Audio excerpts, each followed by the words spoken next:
वो एक सुंदर सा गांव था। उस गांव में शांता नाम की एक औरत अपनी दो बेटियों के साथ एक पुरानी सी झोपड़ी में रहा करती थी। अपने पति के गुजर जाने के बाद वो खुद ही मेहनत कर अपनी दोनों बेटियों की परवरिश कर रही थी। शांता अपनी बेटियों को अनुशासन से रखा करती थी। सुबह सूरज के उगने से पहले ही जाग जाना, शौच, स्नान होने के बाद नित हर दिन मंदिर जाकर भगवान गणेश जी के दर्शन करना, ये उन दोनों का हर दिन का नियम था। माँ, तुम कहती हो ना कि भगवान होते हैं, तो फिर वो हमें दिखाई क्यों नहीं देते? भला भगवान दिखाई क्यों नहीं देते? वो तो हर जगह बसे हुए हैं। सबसे पहले तो हमारे शरीर की संरचना भगवान ने की है। हम अपने हृदय को राग, द्वेष, इन सभी भावों से दूर रखें। किसी का बुरा ना चाहे तो भगवान हमारे हृदय में ही होते हैं। माँ उन्हें समझाते हुए आगे बोली, भगवान हर पल हमारे आसपास रहकर हमें देखते रहते हैं। हमारी हर एक हरकत पर उनकी नजर होती है। इसलिए तो कहते हैं ना, जिसका कोई नहीं होता उसका भगवान होता है। यूं माँ हर समय बच्चों को अच्छी अच्छी बातें बताया करती। उन दोनों ने माँ की कही बात ध्यान से सुनी और तैयार होकर स्कूल के लिए निकली। हर रोज की तरह दोनों स्कूल खत्म कर शाम को अपने घर लौटी। माँ शांता दिल का दौरा पड़ने पर मर चुकी थी।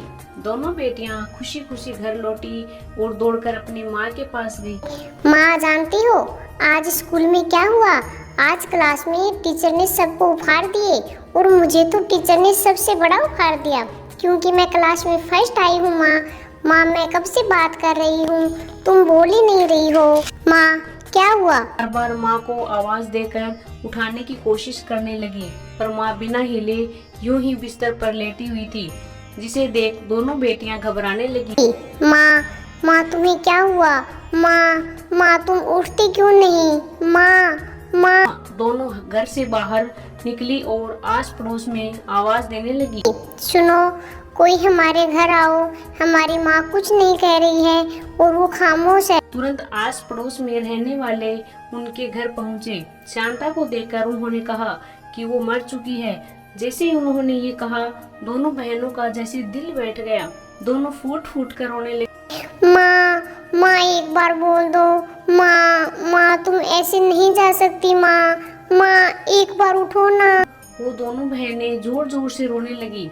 कुछ समय तक वो सारा माहौल उन दोनों के रोने से गूंज रहा था। उसके बाद उनकी माँ का अंतिम संस्कार की विधि पूरी हुई। छोटी बहन शोभा ने कहा, दीदी, अब हमारा इस दुनिया में कोई नहीं है ना। हम दोनों बिना माँ बाप के अनाथ बन गए हैं ना।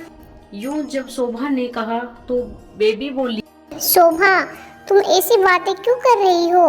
याद है माँ ने क्या कहा था? जिनका कोई नहीं होता उनका भगवान होता है। वो देखो, गणपति बप्पा है ना, अब वही हमारी रक्षा करेंगे। तुम्हें चिंता करने की कोई जरूरत नहीं। शोभा ने दीदी की बात मानी और बप्पा के सामने हाथ जोड़ लिए और वहीं पर दोनों सो गई। उस दिन उन दोनों ने कुछ भी नहीं खाया था। रात के ठीक 8 बज रहे थे। अचानक वहाँ पर बप्पा प्रकट हुए। बप्पा ने उन दोनों बच्चों की ओर देखा।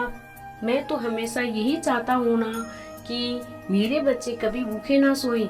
ये सोचकर वहाँ पर बप्पा ने तरह तरह के पकवान को प्रकट किया और स्वयं वहाँ से गायब हो गई। तेज भूख लगने की वजह से वे दोनों नींद से जागी और आंख खोलते ही अपने सामने तरह तरह के भोजन को देखकर, बाप रे, इतने सारे तरीके के व्यंजन, न जाने हमारे लिए कौन रख कर गया है। दीदी, तुम ऐसे क्यों कह रही हो भला? और कौन रख कर जाएगा? बप्पा ही तो रख कर जाएंगे ना। उस पर बेबी बोली, अरे हाँ, चलो चलो जल्दी से हम दोनों नहा कर आ जाते हैं, फिर खाना खा लेंगे। ये सोचकर उन दोनों ने नहा लिया। नहाकर वे दोनों खाना खाने बैठ गए। अरे न जाने बप्पा ने खाया होगा या नहीं। गणपति बप्पा जी, आप भी जल्दी से आ जाइए, हम तीनों साथ में मिलकर खाएंगे। कई बार आवाज लगाने पर भी जब गणपति बप्पा नहीं आए तो दोनों बहुत दुखी हुई। क्या हुआ गणपति बप्पा, आप क्यों नहीं आ रहे हो? अगर आप नहीं आओगे तो हम खाना नहीं खाएंगे। बच्चों की मासूमियत देखकर गणेश भगवान खुद को वहाँ आने से रोक नहीं पाए। आओ ना बप्पा, जल्दी से हम सभी मिलकर खाना खाएंगे। हाँ, जरूर खाएंगे। फिर गणेश भगवान ने उनके साथ बैठकर खाना खाने लगे। खाना होने के बाद बेबी ने कहा, पप्पा आप हमारे लिए यहाँ आए हो ना, हमें इस बात की बहुत खुशी है। माँ आपके बारे में हमसे हमेशा बात किया करती थी कि आप बहुत अच्छे हो और आप सबकी सहायता करते हो, पर माँ हमें छोड़कर चली गई। हमें इस बात का बहुत दुख हो रहा है। ये कहकर दोनों खूब रोने लगी। बेटा तुम चिंता मत करो, तुम्हारी माँ मेरे पास है, सुरक्षित है। वो मेरे ही कहने पर मेरे पास किसी खास काम के लिए आई है। तुम अपने माँ से मिल सकती हो, लेकिन तुम्हें वही करना होगा जो मैं कहूँगा। हाँ हाँ हम जरूर करेंगे। बेबी ने कहा, पापा अब हमें बहुत नींद आ रही है। अगर माँ होती ना तो हमें अपनी गोदी में सुलाकर कहानी सुनाती थी, और अब माँ तो नहीं है। क्या आप हमें कहानी सुनाओगे? हाँ क्यों नहीं, जरूर सुनाऊंगा। मेरे पास आओ। बप्पा के बुलाते ही दोनों बप्पा की गोदी में सर रखकर सो गई। बप्पा उन दोनों को थपथपाकर कहानी सुनाने लगे। धीरे धीरे उन दोनों की आंख लग गई। बप्पा हल्के से मुस्कुराकर गायब हो गए। उस दिन से गणपति बप्पा हर दिन उनसे मिलने आने लगे। उन्हें जिस चीज की जरूरत होती बप्पा उन्हें वो लाकर देते। इस तरह बेबी और शोभा बप्पा के साथ खुशी खुशी रहने लगी।